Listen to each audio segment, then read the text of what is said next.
Hello दोस्तों, आज हम लोग पढ़ने वाले हैं बुद्धि। और जैसा कि आपको पता है कि साइको मतलब सीडीपी जो है सब में पूछा जाने वाला सब्जेक्ट है। UP TET, super TET, S TET, REET, D triple S B, K V S, N V S and all TET exam सब में पूछा जाने वाला ये सीडीपी आपका सब्जेक्ट है। तो आज हम इसमें पढ़ेंगे सीडीपी में बुद्धि। और पहला पॉइंट हमारा क्या आता है कि सर्वप्रथम बुद्धि शब्द का प्रयोग किया किसने? गाल्टन ने। फिर नेक्स्ट है बुद्धि सीखने की योग्यता है, ये कथन किसने कहा है? बकिंघम ने। फिर नेक्स्ट है बुद्धि कार्य करने की एक विधि है, यह कथन किसका है? वुडवर्थ का है। फिर नेक्स्ट है बुद्धि मापन का प्रयोग सबसे पहले किसने किया था? तो अल्फ्रेड बिने ने किया था। बुद्धि पर फिर नेक्स्ट है बुद्धि पर सर्वाधिक प्रभाव पड़ता है किसका? तो पाठ्यक्रम का पड़ता है। फिर नेक्स्ट है बुद्धि अमूर्त चिंतन की क्षमता है, यह कथन किसने कहा? टर्मैन ने कहा। फिर नेक्स्ट है बुद्धि को प्रभावित करने वाला कारक वंशानुक्रम होता है, वातावरण होता है, आयु, प्रजाति, लिंग, स्वास्थ्य, ये सब होता है। तो जैसा कि आप डायग्राम देख रहे हैं, बुद्धि है, बुद्धि को कौन कौन प्रभावित करता है? वंशानुक्रम, प्रजाति, लिंग, वातावरण, स्वास्थ्य, आयु। तो ये सब प्रभावित करने वाले बुद्धि को कारक हैं। फिर नेक्स्ट आता है थॉर्नडाइक ने बुद्धि के प्रकार माना है कितने? तो आमूर्त मतलब माना है आमूर्त बुद्धि, सामाजिक बुद्धि, गामक या यांत्रिक बुद्धि। ठीक है। फिर नेक्स्ट हमारा आता है आमूर्त बुद्धि के अंतर्गत क्या आता है कि ऐसी बुद्धि वाले मनुष्य कवि, साहित्यकार, चित्रकार, दार्शनिक होते हैं। ठीक है, आमूर्त बुद्धि वाले। तो दोस्तों क्या क्या होते हैं? कवि होते हैं, साहित्यकार, चित्रकार, दार्शनिक होते हैं। फिर सामाजिक बुद्धि वाले क्या होते हैं? तो इस प्रकार के बुद्धि वाले व्यक्ति व्यवसायी होते हैं और कूटनीतिज्ञ होते हैं एवं सामाजिक कार्यकर्ता होते हैं। ठीक है, तो सामाजिक बुद्धि वाले। फिर अगला हमारा आता है गामक या यांत्रिक बुद्धि। ये कैसे होते हैं? तो इस प्रकार के बुद्धि वाले मनुष्य कुशल कारीगर, मिस्त्री, इंजीनियर हो सकते हैं। ठीक है, तो ये सब होते हैं। फिर आगे हम पढ़ेंगे बुद्धि के सिद्धांत। दोस्तों क्या पढ़ने वाले हैं? बुद्धि के सिद्धांत निम्न है।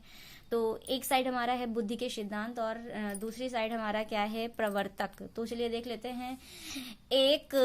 एक कारक सिद्धांत किसने दिया है? तो विने ने दिया, टर्मन ने, स्टर्न ने दिया है। फिर दूसरा आता है हमारा द्विकारक सिद्धांत, स्पीयरमैन ने दिया है। त्रिकारक सिद्धांत स्पीयरमैन ने। बहुतत्व या असक्तात्मक सिद्धांत या आणविक सिद्धांत किसने दिया है? तो थॉर्नडाइक ने दिया है। फिर बहुमानसिक योग्यता का सिद्धांत किसने दिया है? थॉर्नडाइक ने दिया है। 6/7 या 6 या 7 समूह कारक सिद्धांत किसने दिया है? तो थर्स्टन ने दिया है। किसने दिया है? थर्स्टन ने। फिर अगला आता है हमारा वर्ग घटक या संघ सत्तात्मक सिद्धांत किसने दिया है? तो जी थॉम्सन ने दिया है। फिर क्रमिक महत्व का सिद्धांत वर्ट और वर्नन ने दिया है। बुद्धि की संरचना सिद्धांत जीपी गिलफोर्ड ने दिया है। तरल ठोस बुद्धि का सिद्धांत आरवी कैटल ने दिया है। पदानुक्रमिक सिद्धांत फिलिप बर्नर ने दिया है। त्रितत्व सिद्धांत रॉबर्ट स्टैनबर्ग ने दिया है। फिर बुद्धि का पास मॉडल सिद्धांत जेपी दास ने दिया है। संज्ञानात्मक विकास का सिद्धांत जीन पियाजे ने दिया है। ठीक है। फिर आता है जी कारक सिद्धांत स्पीयरमैन ने दिया है।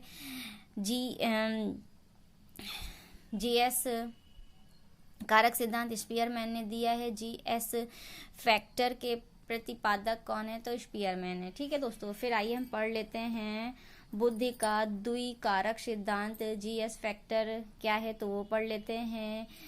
जी फैक्टर सामान्य योग्यता और एस फैक्टर विशिष्ट योग्यता। तो जी हमारा क्या है? सामान्य योग्यता है। एस फैक्टर हमारा विशिष्ट योग्यता है। तो जैसा कि आप डायग्राम पे देख पा रहे हैं कि जी, फिर यहाँ पे S1, S2, S3, S4, S5, ये स्पीयरमैन का द्विकारक सिद्धांत है। फिर आता है हमारा त्रिखंड सिद्धांत। इसमें जी और एस कारक में सामान्य रूप से विद्यमान होता है, ठीक है। तो जी और एस ये दोनों समान रूप से विद्यमान होता है, ये सामूहिक कारक है, जैसा कि आप देख पा रहे हैं ये हमारा, ठीक है। और इसे किसने दिया है, तो स्पीयरमैन का ये त्रिखंड सिद्धांत है, ठीक है दोस्तों। तो फिर आगे देखते हैं हम बहुकारक सिद्धांत। इस सिद्धांत के प्रतिपादक कौन है, बहुकारक सिद्धांत इसके मतलब प्रतिपादक कौन है, तो थार्नडाइक हैं। फिर आता है किसी भी मानसिक क्रिया को करने में ऐसे अनेक छोटे छोटे कारक एक साथ मिलकर कार्य करते हैं, ये हमारा बहुकारक सिद्धांत है, ठीक है। तो आप जैसे देख पा रहे हैं कि हमारा एक सर्कल बना है, उसमें छोटे छोटे बहुत सारे मतलब हमारे क्रिया कर रहे हैं, ठीक है। फिर आता है हमारा नेक्स्ट पॉइंट आता है कैटल का सिद्धांत या तरल तथा ठोस बुद्धि का सिद्धांत। इसे किसने दिया है, तो ये कैटल तथा हॉर्न ने दिया है, ठीक है। फिर आता है नेक्स्ट सम्मिलित सिद्धांत या त्रिआयामी सिद्धांत, इसे गिलफोर्ड ने दिया है। फिर नेक्स्ट आता है 120 कारक सिद्धांत या बुद्धि की संरचना का सिद्धांत, इसे जेपी गिलफोर्ड ने दिया है, ठीक है। फिर हम पढ़ लेते हैं बुद्धि परीक्षण क्या है। बुद्धि परीक्षण इसको दोस्तों पढ़ लेते हैं, चलिए पढ़ लेते हैं। बुद्धि परीक्षण को सामान्य रूप से दो भागों में विभाजित किया गया है। पहला वैयक्तिक बुद्धि परीक्षण, दूसरा सामूहिक बुद्धि परीक्षण। वैयक्तिक बुद्धि परीक्षण को भी दो भागों में बांटा गया है, वैयक्तिक शाब्दिक परीक्षण, वैयक्तिक अशाब्दिक परीक्षण, ठीक है। फिर दोस्तों पढ़ लेते हैं हम सामूहिक बुद्धि परीक्षण, इसे भी दो भागों में बांटा गया है, सामूहिक शाब्दिक परीक्षण, सामूहिक अशाब्दिक परीक्षण, ठीक है। फिर नेक्स्ट पॉइंट हमारा आता है सामूहिक शाब्दिक बुद्धि परीक्षण। इसे किसने दिया है, तो आर्मी अल्फा टेस्ट, यानी ये सेना सामान्य वर्गीकरण परीक्षण होता है, ठीक है, सेना के लिए। फिर नेक्स्ट आता है हमारा पॉइंट सामूहिक अशाब्दिक बुद्धि परीक्षण, ये आर्मी बीटा टेस्ट, शिकागो अशाब्दिक टेस्ट होता है। फिर नेक्स्ट हमारा आता है ऐसे बुद्धि परीक्षण जिसमें भाषा का प्रयोग किया जाता है, कहा जाता है इसे क्या, तो शाब्दिक बुद्धि परीक्षण, इसमें भाषा का प्रयोग किया जाता है, ठीक है। फिर नेक्स्ट पॉइंट आता है हमारा सामूहिक बुद्धि परीक्षण का विकास सर्वप्रथम कब से हुआ है, तो ये प्रथम विश्व युद्ध से हुआ है। फिर नेक्स्ट हमारा आता है पॉइंट ऐसे बुद्धि परीक्षण जिसमें